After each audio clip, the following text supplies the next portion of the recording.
par une action militaire. Alors Lise, qu'en ont pensé nos auditeurs et qu'en pense notre invité?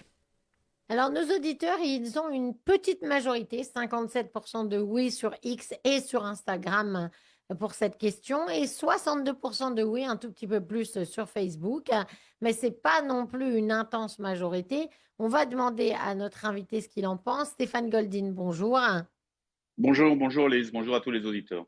spécialiste de sécurité et de défense.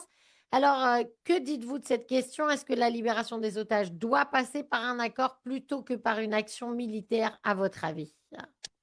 J'allais dire que malheureusement, cette question, elle se pose pratiquement même plus, puisque hier, le Hamas a rompu toute forme de négociation. Donc concrètement, nous allons aller vers une évolution d'une action militaire sur le territoire de Gaza. Mais au-delà de cette parenthèse, c'est vrai que la société israélienne est partagée exactement comme vos auditeurs sur cette question. Et c'est vrai qu'il y a un doute sur l'évolution d'une activité militaire sur la bande de Gaza par rapport à la question des otages. Et de l'autre côté, aujourd'hui, il y a de plus en plus de voix qui se font entendre en Israël. Et franchement, on est franchement moite-moite hein, pour dire 50-50 pour qu'il y ait la continuité d'une action militaire sur le territoire de Gaza. Que les choses soient claires, pour le moment, et ça je vais donner et je donne mon avis, le Hamas concrètement ne veut pas relâcher les otages. C'est sa dernière carte. Et je vais vous dire même mieux, hier encore, il y a eu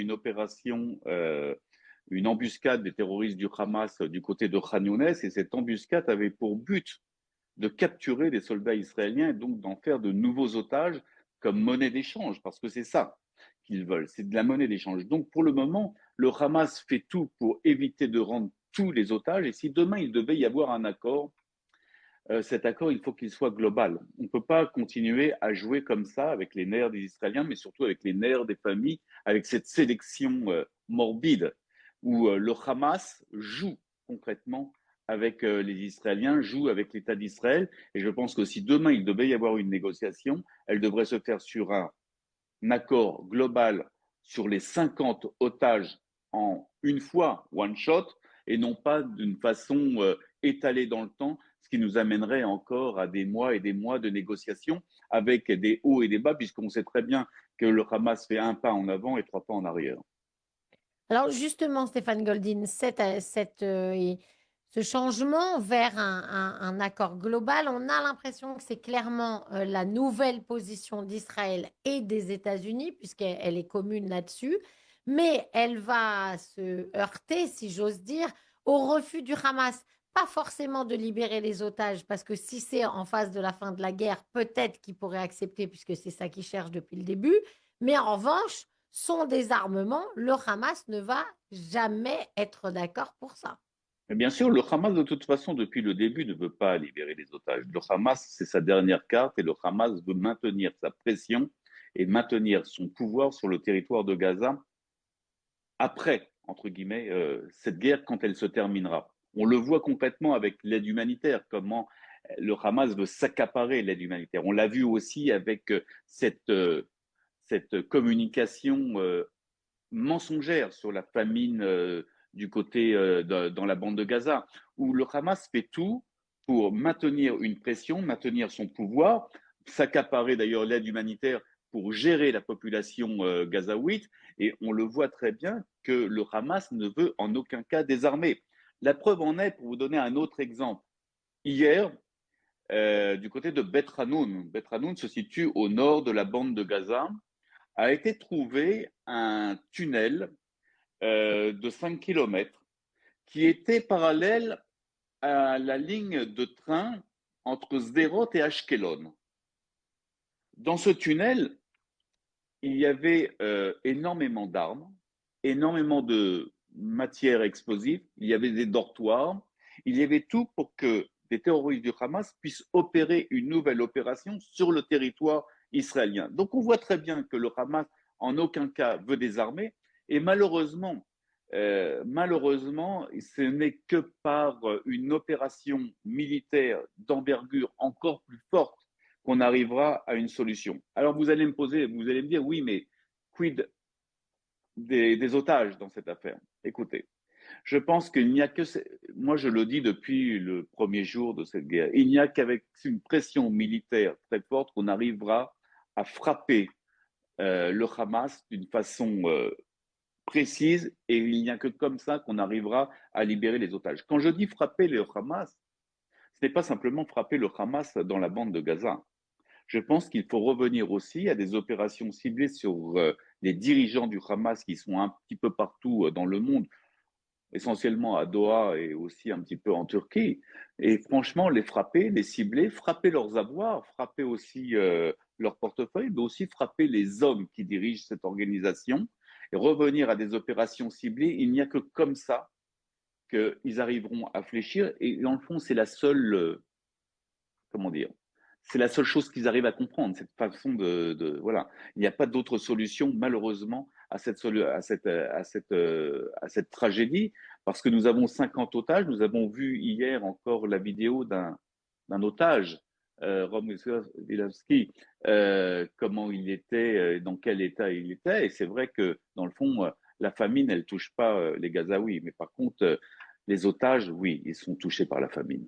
Et ça, le monde s'en fiche, sachant, petite parenthèse, je voudrais simplement rappeler à vos auditeurs qu'au Soudan, il y a plus de personnes qui meurent par la famine tous les jours, mais là, vous voyez aucun tweet, aucune manifestation dans le monde.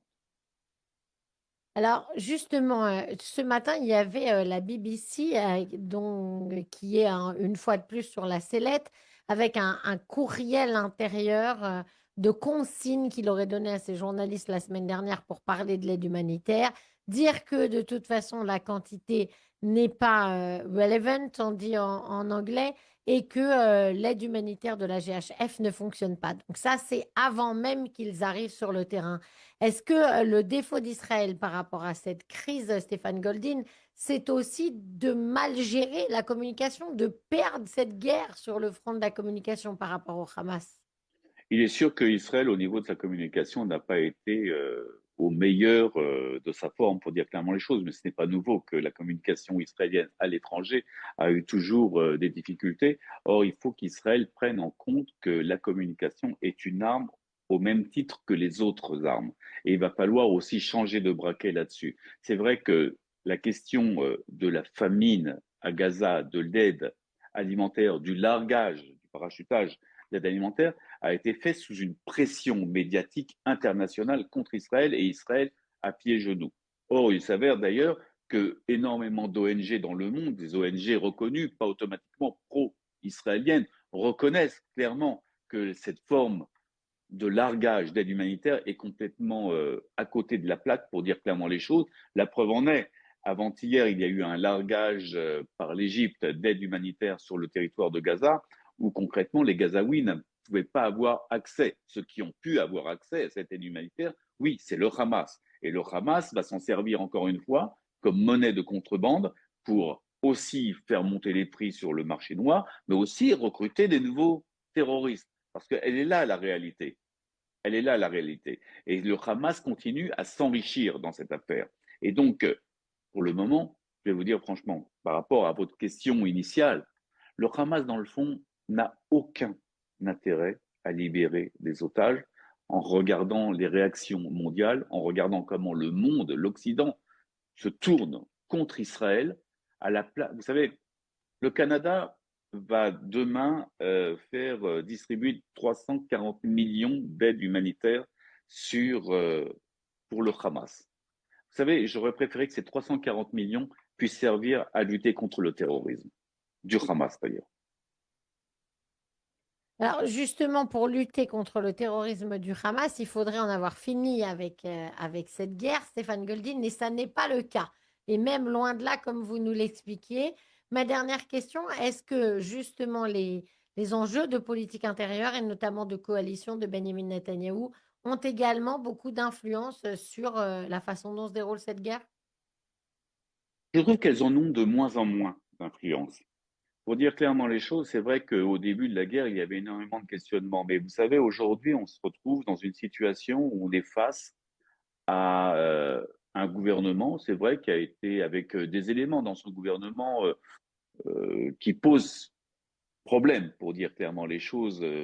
Mais au-delà de cela, aujourd'hui, nous sommes face à un gouvernement et un Premier ministre qui veut négocier, qui veut arriver à un accord. Or, on voit très bien que ce n'est pas, je dirais, ce n'est pas le Premier ministre qui refuse cet accord. Cet accord est refusé par le Hamas.